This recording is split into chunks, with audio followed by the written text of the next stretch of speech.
It's around 1250 BCE. You're standing in a village in the desert, west of the Nile, just over the ridge from the Valley of the Kings. The sun is barely up. It's already warm. Down the single dusty street, men are gathering for the walk to work, because this village exists for exactly one reason. These are the craftsmen who carve and paint the tombs of the pharaohs. This is Deir el-Medina. And standing off to the side is a scribe with a shard of broken limestone and a reed pen taking attendance. Because even 3,000 years ago, somebody was tracking your PTO. He writes down who showed up. He writes down who didn't. And next to the names of the men who didn't, he writes the reason: brewing beer, building his house, scorpion sting, wrapped his mother's body, drinking with a colleague, which, respect for the honesty. And then, next to more than one name, he writes a single word: Hesman. His daughter was menstruating. That shard of limestone still exists. You can go look at it, which means the oldest surviving workplace absence record in human history, the great-great-grandfather of every working from home today, Slack message you've ever sent, casually mentions a teenage girl's period as a normal, statable, write it in the official log fact of life. So today we're going to Egypt. Just Egypt. Not a tour of the ancient world, not a highlight reel. One civilization, in depth. Because Egypt left receipts. We're going to get into the linen, the laundry, the medical papyri that predate the pyramids at Giza's most famous neighbors, a pregnancy test involving barley that shouldn't work but sort of does, an amulet made from a goddess's blood, and one word in the Egyptian language that quietly reframes the entire subject. Let's go. The problem with asking this question at all. Here's the thing nobody tells you about ancient Egypt. We know an absurd amount about it. We know what they ate. We know how much beer a tomb worker was paid per day. We know the names of the guys who complained about it. We have 3,000 years of continuous written record from a civilization that was obsessed with writing things down and even more obsessed with building things out of stone in a desert, which is the single best archival strategy anyone has ever accidentally invented. And yet, if you go looking for a clear, direct, unambiguous answer to what did an Egyptian woman physically use during her period, you will not find one. There is no papyrus that says here is how you do it. There's no illustration, there's no tomb painting of it, and the Egyptians painted everything. They painted men making sandals. They painted geese being counted. There is a tomb wall somewhere with a detailed depiction of a guy force-feeding a hyena, which, again, they painted everything, but not this. And that gap is not because Egyptians were squeamish about it. That's the interesting part. The gap exists because of who was holding the pen. Egyptian scribes were overwhelmingly men writing for institutional purposes: temples, tax records, tomb decoration, legal contracts, state bureaucracy. Nobody writes down the stuff everybody already knows. You have never once written down how to use a doorknob. So what we're doing for the rest of this video is detective work. We're assembling the answer out of side evidence: materials, medicine, magic, labor records, and language. And the picture that emerges is much stranger, and much better than you'd expect. Starting with the word. Foundation. Egypt ran on the concept of clean. To understand anything about the body in ancient Egypt, you have to understand that Egyptian religion was completely, magnificently obsessed with ritual purity. Not morality, purity. Those are different things, and confusing them is where most people go wrong. Egyptian priests shaved off all their body hair. All of it, every few days. They washed multiple times a day, including in the middle of the night. They wore linen only because linen comes from a plant, and animal fibers like wool were considered unsuitable for entering a temple. They rinsed their mouths with a salt solution before speaking to a god. None of this was because they thought they were bad people. It was because approaching the divine required you to be in a specific state, and there was a checklist, and you either met the standard or you waited until you did. Purity in Egypt was much less clean versus filthy and much more ready versus not ready. It was a status you could lose and then get back by washing. And the substance that did the washing was natron. Natron is a naturally occurring salt that collects in dry lake beds, especially in Wadi Natron, northwest of Cairo. It's a mix of sodium carbonate and sodium bicarbonate, and it is genuinely useful stuff. It's a cleaning agent. It's a preservative. It's what you use to dry out a body when you're mummifying it. The Egyptians used natron to purify temples, purify priests, purify the dead, and purify themselves. Natron was the material of becoming clean. and the Egyptian word for natron is hesmen. Now, the Egyptian word for menstruation is also hesmen. Same word. A menstruating woman was a hesmenet. Menstruation was filed, linguistically, in the same drawer as the purifying salt. Now, I want to be careful here, because this is the kind of fact that gets flattened on the internet into Egyptians thought periods were holy, and that's not quite what's going on. Egyptologists have argued about this for a long time, and the honest answer is that the overlap probably reflects a shared underlying idea of the body cleansing itself, a purging, a discharge that clears something out. But sit with what that means anyway. In one of the most influential civilizations in human history, the conceptual category that menstruation got sorted into was not contamination. It was cleaning. Hold on to that. We're coming back to it, and it's going to explain something. What they actually used? The linen answer. Okay, practical question. What was the material? You will read on approximately 9,000 websites that Egyptian women used softened papyrus as tampons. It's everywhere. It's in listicles. It's stated with total confidence. And it might be true, but I want to be straight with you. That claim has almost no primary evidence behind it. Nobody has found a papyrus tampon. No text describes one. It appears to be a modern inference that got repeated so many times it calcified into a fact. It's plausible papyrus was abundant and could be processed soft, but if someone tells you the Egyptians definitely used papyrus tampons, they're telling you a rumor with a nice tan. The much better supported answer is boring, and it's linen. Egypt was a linen civilization in a way that's hard to overstate. Flax was one of the great crops of the Nile Valley. Linen production was an enormous industry, largely run by women, from the growing and retting of flax through spinning and weaving. Linen was clothing, linen was bedding, linen was currency, sometimes literally used in payments and exchange. Linen was what you wrapped the dead in, hundreds of square meters of it per mummy, and critically, Egyptian linen came in grades. There was fine royal linen, sheer enough that you can see through it in tomb paintings, and there was coarse everyday cloth, and there was the stuff at the end of a garment's life, when it had been worn and washed and patched until it wasn't a garment anymore. It was a rag. Egyptian medical texts confirm they used soft-folded and rolled linen internally in a medical context. Recipes call for medicated pessaries and plugs of cloth soaked in honey or oil or herbs, placed in the vagina to treat various conditions. So the technology of fold-absorbent linen, place it where it needs to be, is documented. It's not speculation, it's just documented in a treatment context rather than a menstrual one. Everything else follows logically. Folded linen pads, rolled linen, a belt or a sash to hold it, washed in the Nile or in a basin, dried in a climate that dries things almost aggressively, and used again. When it fell apart, it became something else, because in an ancient economy, nothing gets thrown away. And here's a detail I love. At Deir el-Medina, laundry was a state-provided service. The village had assigned washermen, rekti, who took the household laundry down to the water and washed it as part of the government's support for the workforce. We have their lists. We have records of disputes about laundry. Somebody in the 13th century BCE filed a complaint about their washing, which means the most tedious, invisible, thankless part of managing a period in the ancient world. The washing was, for at least this one village, somebody's actual paid job. The medicine, the oldest gynecology on Earth. Now let's talk about what Egyptian doctors thought was going on, because Egypt is where written gynecology begins. Not one of the places, the place. In 1889, the archaeologist Flinders Petrie was excavating at Lahun, the town built for the workers on the pyramid of Senusret II.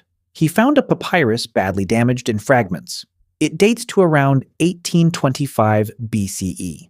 That is roughly 3,800 years ago. That is older than the Trojan War, older than Tutankhamun by 5 centuries, older than Moses by any dating you like, older than the Greeks having an alphabet. It's now called the Kahun Gynecological Papyrus, and it is the oldest known medical text about women's health anywhere in the world. It's organized in numbered sections, each one following the same clean format: a description of a woman's complaint, a diagnosis, a treatment. Pain in the abdomen, problems with the eyes and the neck that the physician connects to the uterus, discharge, difficulty conceiving. Some of the theory is wrong in ways that are almost charming. Egyptian medicine held that the uterus could move around the body and cause symptoms elsewhere, an idea that eventually gets exported to Greece and becomes the wandering womb. which then haunts Western medicine for literally 2,000 years. Egypt started that. Egypt started that. Sorry about that one, Egypt. But the practice is often startlingly reasonable. Fumigations, massage, herbal preparations, vaginal pessaries, honey, which is genuinely antibacterial, acacia gum, which ferments into lactic acid, which is genuinely spermicidal, which is why acacia shows up in Egyptian contraceptive recipes and why Egyptian contraceptive recipes were not entirely wishful thinking. 3 centuries later, around 1550 BCE, you get the Ebers Papyrus, which is enormous, over 100 pages of text, and contains a large section on women's conditions. Remedies to make menstruation come. Remedies to stop excessive bleeding. Treatments for pain. The remedies to bring on a late period are worth pausing on.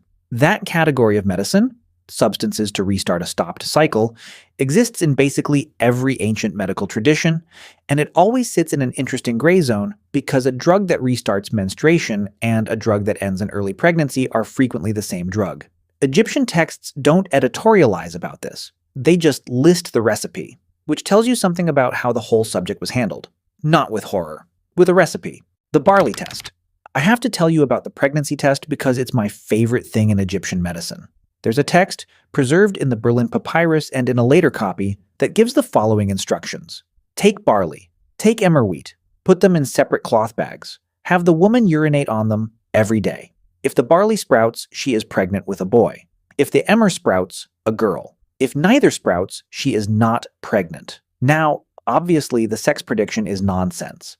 50-50 gets dressed up in agriculture. But in 1963, researchers actually tested the underlying claim. They took urine from pregnant women and urine from non-pregnant women and men, and they poured it on barley and emmer seeds. And the seeds soaked in the urine of pregnant women germinated noticeably more often. The commonly cited figure is around 70% accuracy for detecting pregnancy. The likely mechanism is elevated hormone levels in the urine of a pregnant woman promoting germination. And I want to be honest that the study is old, small, and has never been definitively replicated. So it lives in that lovely category of probably real, still argued about. But think about what that implies. Somebody in Egypt, thousands of years ago, noticed a pattern. They had no concept of hormones. They had no idea what a chemical messenger was. They just watched over what must have been an enormous number of observations, and they clocked that something in the urine of pregnant women made seeds behave differently. That's not superstition. That's an experiment. It's an experiment run by people who couldn't possibly explain their own result, which is, if we're being honest, how most science actually works. And if you want the full story of what happened once that test came back positive, I made a whole video on how ancient Egyptians actually handled pregnancy, start to finish.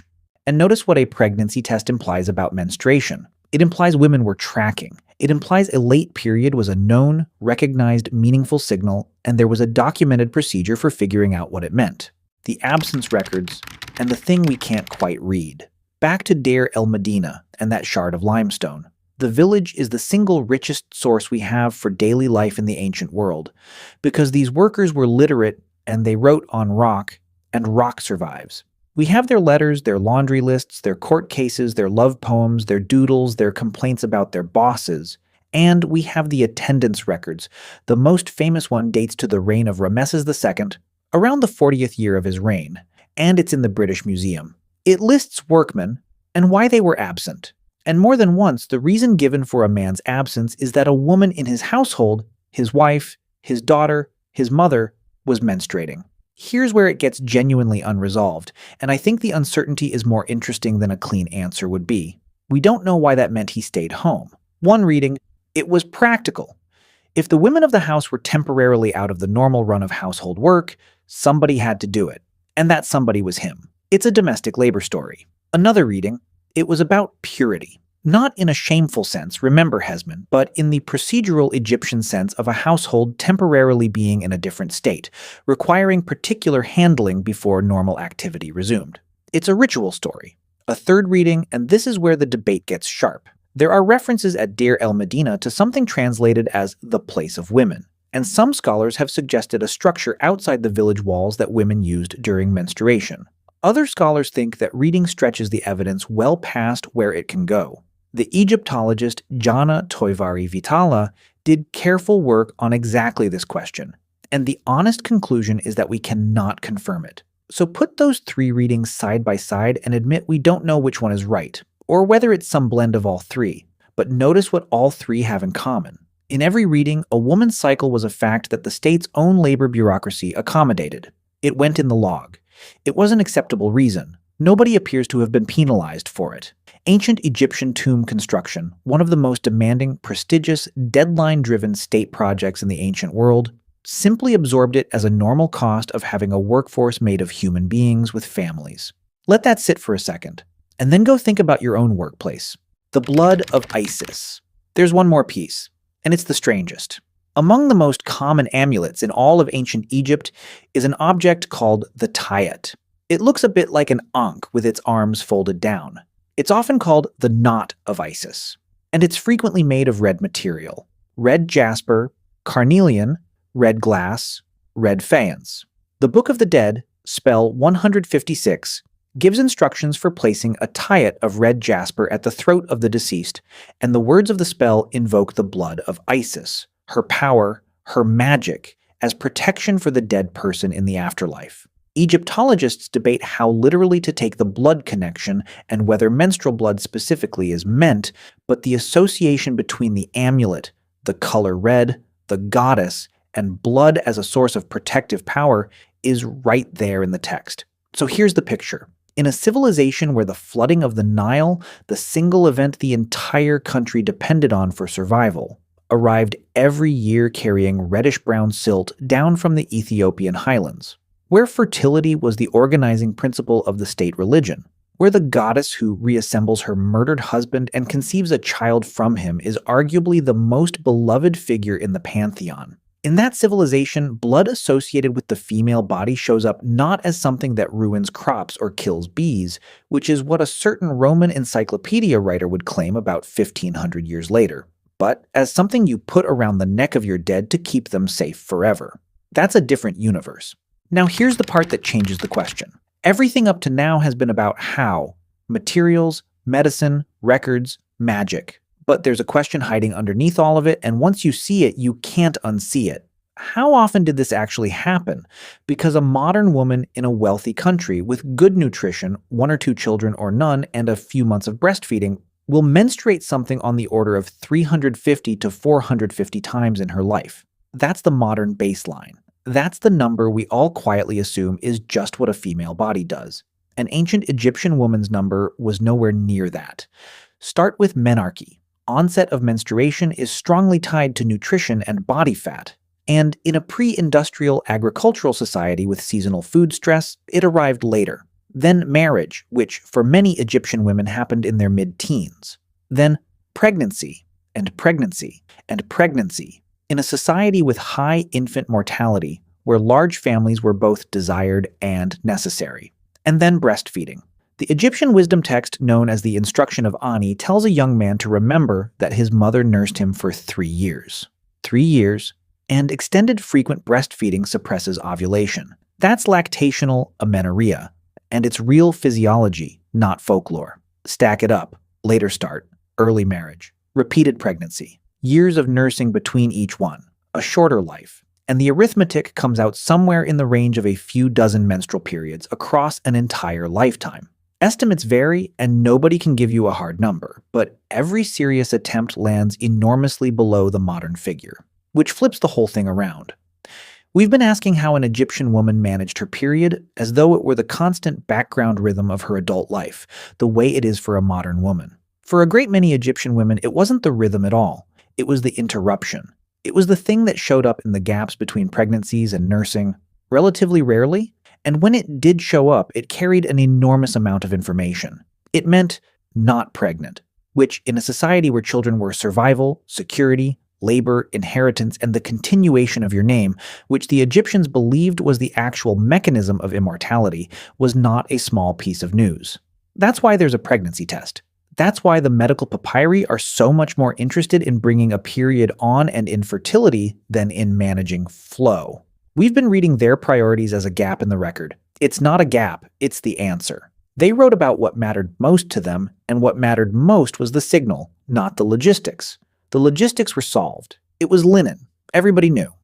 Let's take a step back. So, what does the full picture actually tell us?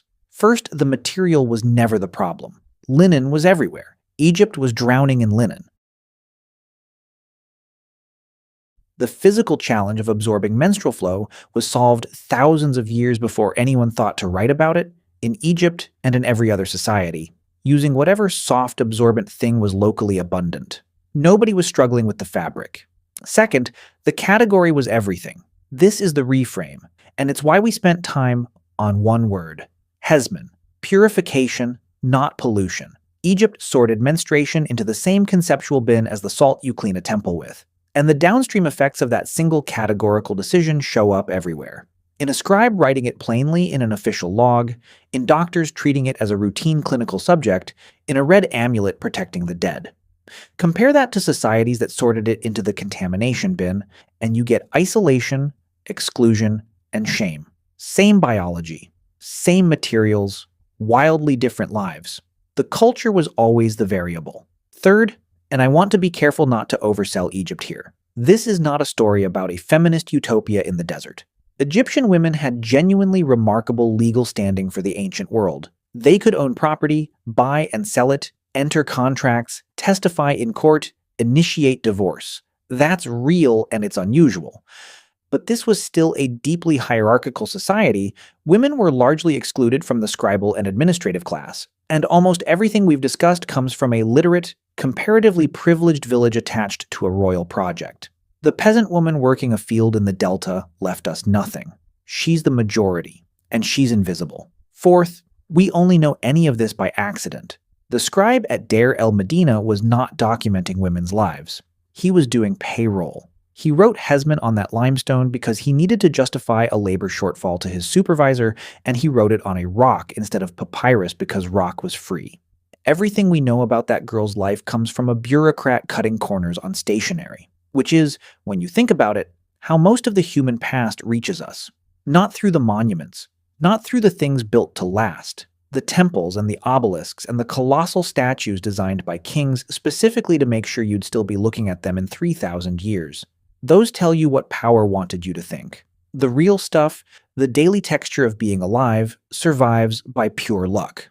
A discarded shard, a grocery list, a note somebody scratched down and threw away without a single thought that anyone would ever read it. A father in a desert village, 3,200 years ago, stays home for the day. His daughter is unwell, or the household is in a particular state, or there's work that needs doing that he now has to do. We don't fully know. He's not thinking about history. He's thinking about the fact that he's not getting paid today. And a scribe writes one word on a broken piece of rock. The pharaoh that man was building a tomb for wanted to be remembered forever, and spent an immense fortune making sure of it. And we do remember him, but we also, entirely by accident, remember his daughter. Nobody carved her name into a temple wall. She got a shard of limestone and a single word. Turns out that was enough. So, question for you. Of everything in your life right now, all the receipts and the messages and the throwaway notes, what's the one accidental thing you'd want to survive 3,000 years? Let me know in the comments. See you soon.